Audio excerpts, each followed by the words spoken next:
Hello, my name is Ishan, and today we will be learning about the breadboard, which is the foundation of all of the circuits that you will be building in this class. So here is a look at the breadboard that you should have gotten with your kit, and there are a lot of different holes where wires can be connected, and let me show you. So for example, if you have a wire like this one, you can just simply press it into one of these holes, and then it should connect. And then you can just as easily take it out. So these holes are connected in certain ways, and I have a diagram here that will explain that.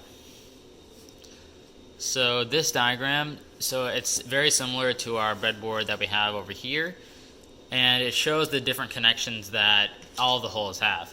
So you can see the two rows on the top and the two rows on the bottom.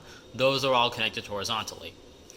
So if you look here, each one of these holes is connected, and each one of these holes is also connected.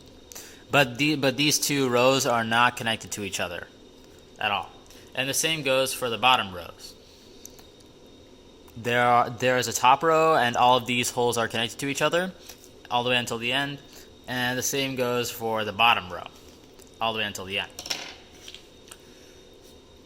And for the holes in the middle, they're connected in a different way, and all of them are actually connected vertically. So if you take a look at these holes, then 1, 2, 3, 4, and 5, all of them are connected. And so are 1, 2, 3, 4, and 5, 1, 2, 3, 4, and 5, and so on.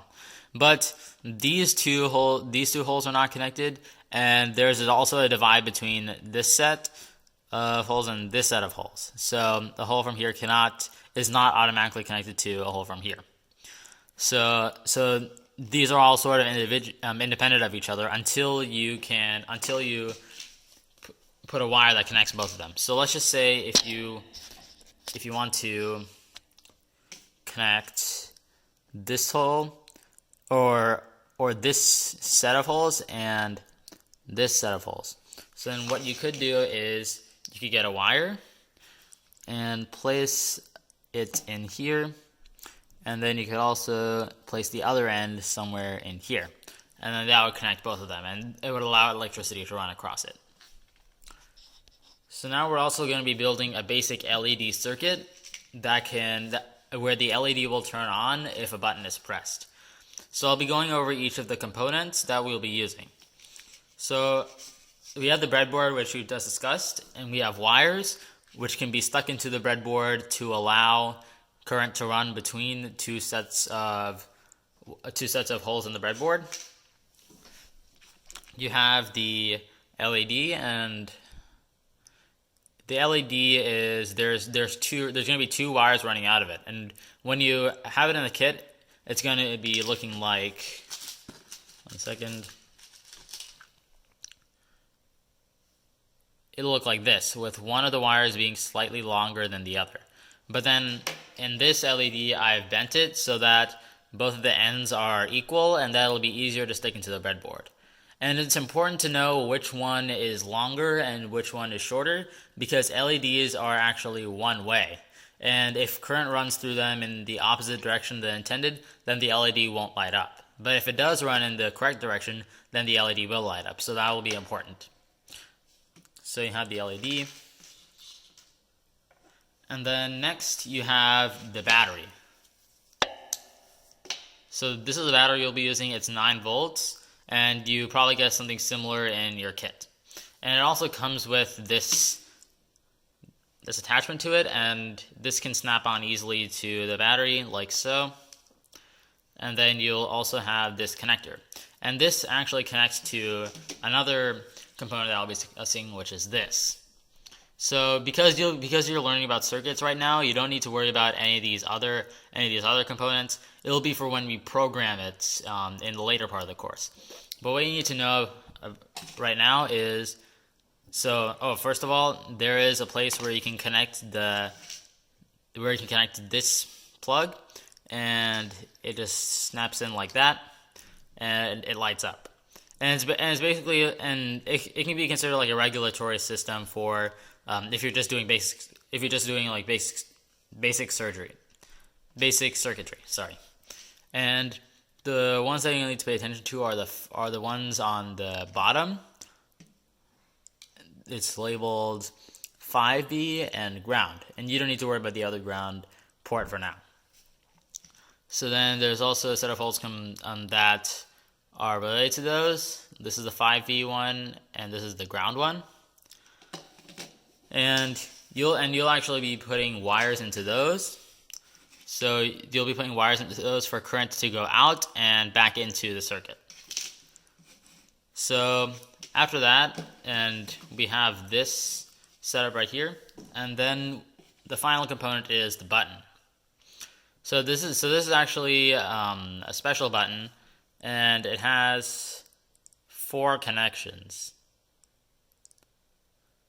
So it has 2 on one side and 2 on the other side. And this is what the front looks like. So because there are 4 connections, the button works in a way that you might not expect. So I'll get a diagram out. So this is what the button looks like. And as you can see, there's 2 wires coming out of one side and 2 wires coming out of the other side. So here's what it looks like when it's off. And as you can see, if you orient it like this, so here's the side, and then if you orient it like this, then there'll be 2 wires on the top and 2 wires on the bottom. And the top right and the bottom right wires are connected already, and the top left and bottom left wires are connected as well. So then that means that without even pressing the button, you'll be able to run current through it as if it were a normal wire. But the thing that the button controls is the switch in the center that controls whether current can flow between the left and right sections of wire. And this is what it looks like when it's on, and it has closed the circuit, and the current is shared between all 4 different wires. And you'll be able to see this in action once we start building the LED kit or the LED circuit. And another thing that you also can't forget is this, the resistor. So the resistor is something that limits the amount of current that can flow through an LED and sets a maximum. Because if you allow too much current to run through an LED or any electrical component, then it can break and you won't be able to use it. So it's important to include these in every circuit because limiting the amount of current is important to avoid breaking components. So now that you know what each of these components are, let's start building the circuit. So we'll start off with this, or with the Uno R3 unit, and you'll need to stick. Let me get some wires.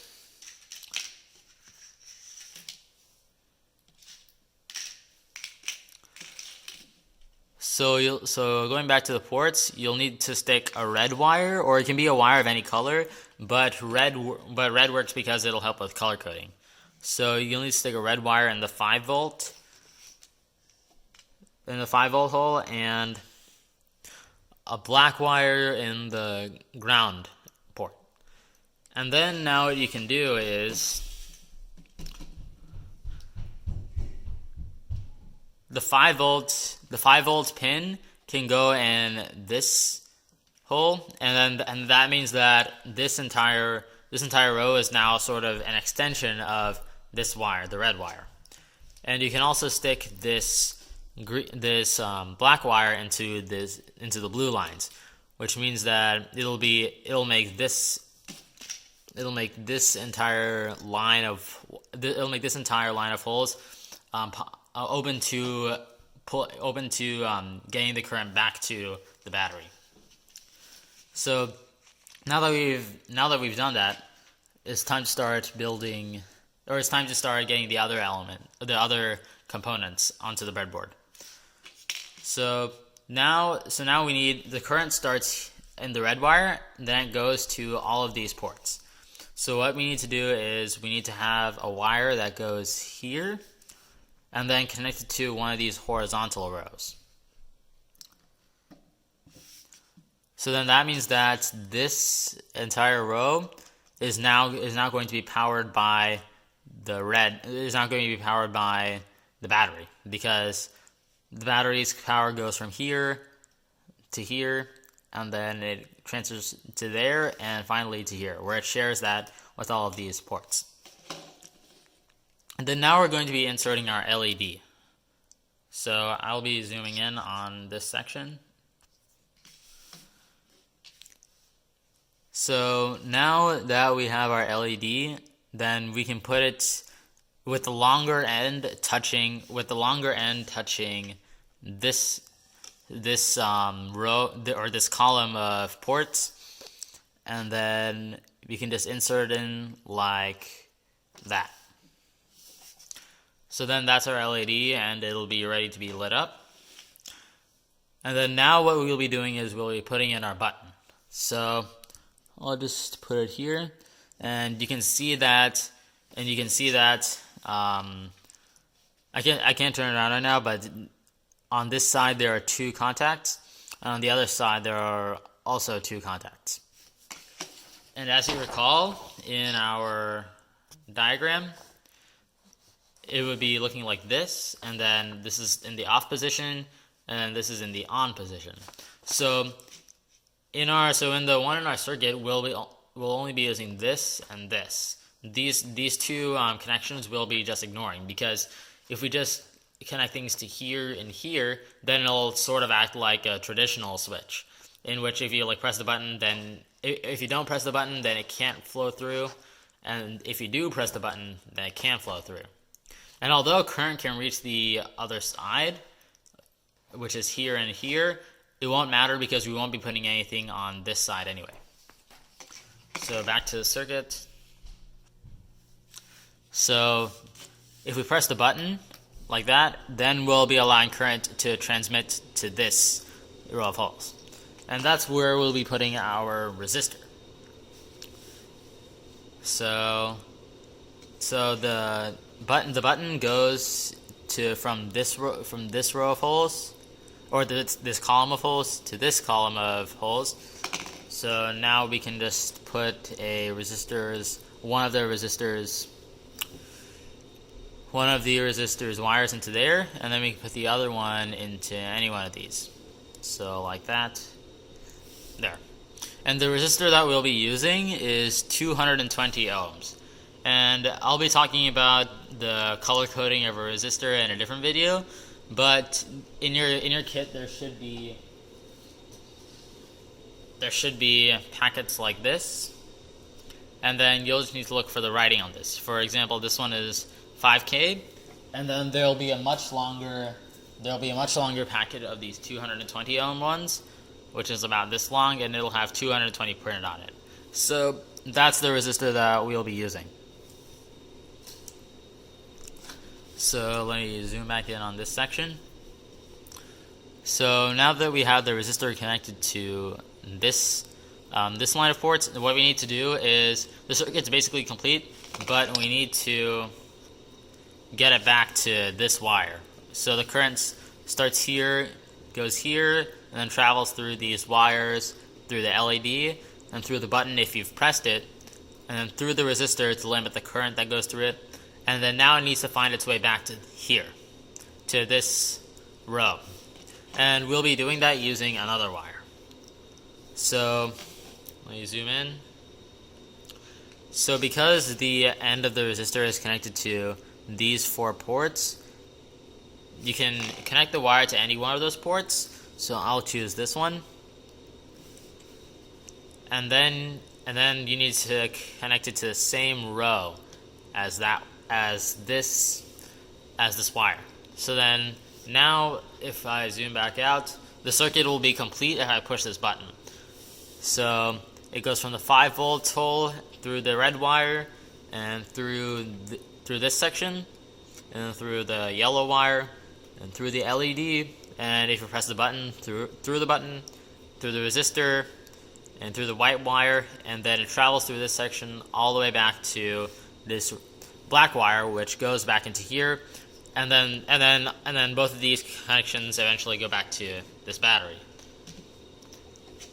And so if we press the button, the LED lights up because now the circuit is complete and the current is running through the LED in the right direction, and the current will power the light in the LED, which will make it light up. And if your circuit isn't working, make sure that, so let me take this out, make sure that it goes in like this. So you have to make sure that the longer side is on the left. So now I'll just place that back in. And now our LED circuit is complete. And we'll be talking about the different types of circuits, such as series circuits and parallel circuits, in a different video. Thank you.